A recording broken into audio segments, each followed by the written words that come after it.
just finished going to the gym. Now I'm gonna go home, eat food, feed Bailey, and then go to work. Yesterday I went to the university open day with Aaron, my sister, and I have to say I feel sort of out of place for some reason. Maybe because I'm a little bit older, and then you see mainly just college-aged people going there to essentially choose their first ever major, as in like they are thinking about starting their career for the first time. And now you have someone like me who already started a career and now thinking of moving out of it. You know, it's a strange feeling. I feel old, but anyways, I can't help it. That's life. You just gotta move on and stuff. But we did have some fun though. We did have a lot of fun. I entered this robot designing competition. By the way, it's not a competition because there's no one else there. By the time that I enter the competition, all of the prizes are gone. There was only one keyboard left, and the people at the counter said, you know, you might have a very high chance of winning this prize because there doesn't seem to be anyone around who want to sign up to this competition. So the prize is probably yours if you just design a robot. You know, what do you think would be a good robot for the home? We sort of talked a little bit about the uncanny valley, how when something starts to mimic us humans, it starts to become creepy because, I don't know, there's this thing called the uncanny valley, and when things are not similar to us, when things are very different to us, we see them as cute. But as they have more humanoid features, and to the point that they are almost identical to us, they start to become creepy, because it's just this one thing that I've noticed about humans, that we are wonderfully created by God, if you believe in God, or if you believe in, I don't know, evolution, or nature.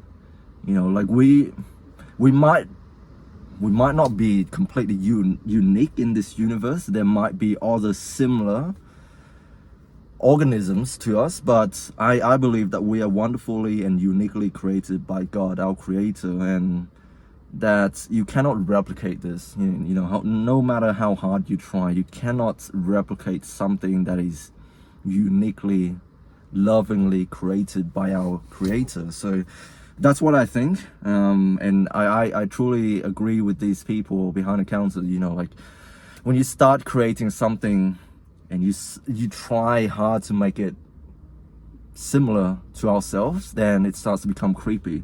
So I entered the competition with that in mind, and I created something, you know, that is not similar to us in any way. It's basically a spherical object that can, you know, recognize us using the camera. It can speak, but not through the mouth, but through speakers. It can manipulate small objects. Well, I didn't design it. I just basically wrote down some words, and that's why I think a robot should be. It should not be a copy of us. You know, it should help us. It should. I asked the lady behind the counter, you know, like, what do you think the use for these robots would be? And she said, you know, for especially in my work context, you know, it can help with people with loneliness, but those people, and I think it applies to a very specific groups of people who do not, how do I say this, people who do not have all of their mental faculty, you know, i.e. the people who have dementia, people who have decreased cognitive abilities. then I think it can be very helpful because it can keep these people accompanied. But when you have all of your cognition and your mental function, it can be a jarring thing to be talking to a machine.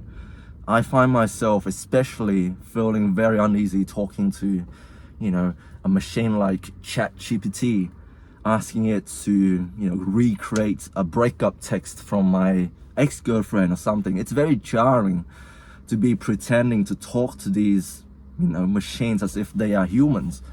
And so I don't think people who still have their, mental capacities to use these robots to make them feel less alone, like i.e. a sex robot or anything like that. I think it will be very detrimental to those people, and there's massive cognitive dissonances behind using those robots for such purposes. So I don't think those people, i.e. me and you, should be using those robots to keep us accompanied. We should really seek out, like-minded or, similar creatures like other people, like getting outside and talking to actual real people rather than talking to a sex robots. But for those who have dementia, who for some reason they are in a nursing home and their families, they don't even want to visit them anymore, I think having a pet or having one of these little robots that talk to them can be very beneficial. It can keep them accompanied. It can keep them stimulated mentally and give them a better quality of life. That's what I think, but I might be wrong. So yeah, anyways, enough rambling. I got that keyboard because I was the only one in that competition. We also did some painting. I asked the guy, like, what can and can't we paint? And he said, you can paint, draw, whatever you want.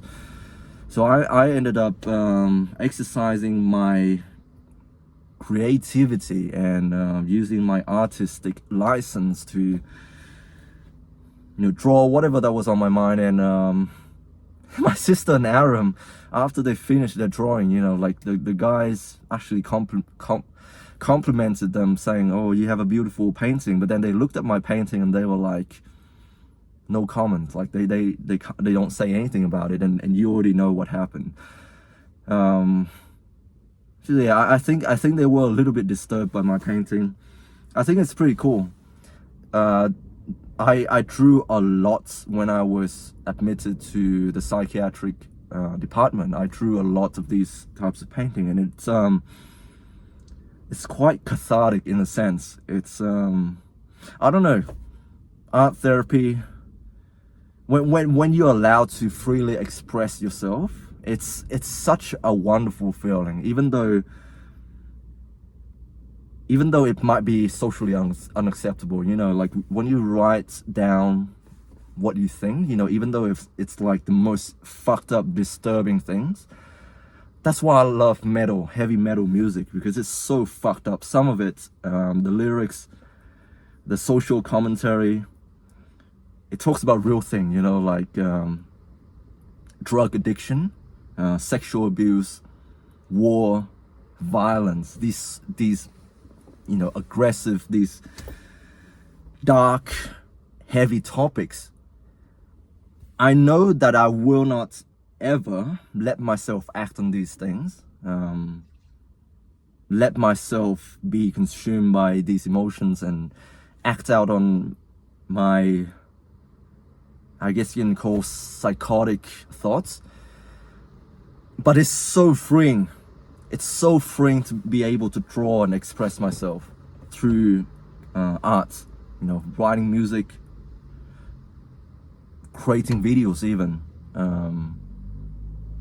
drawing the most fucked up things in my mind, expressing violence, not to a person, but onto a piece of canvas, and you capture it, and then you don't do anything about it. You that's it. You captured it. And I think people are disgusted by it. People feel repulsed by those sorts of mental imagery, like violence, people getting hurt. But I can tell you, I am the most,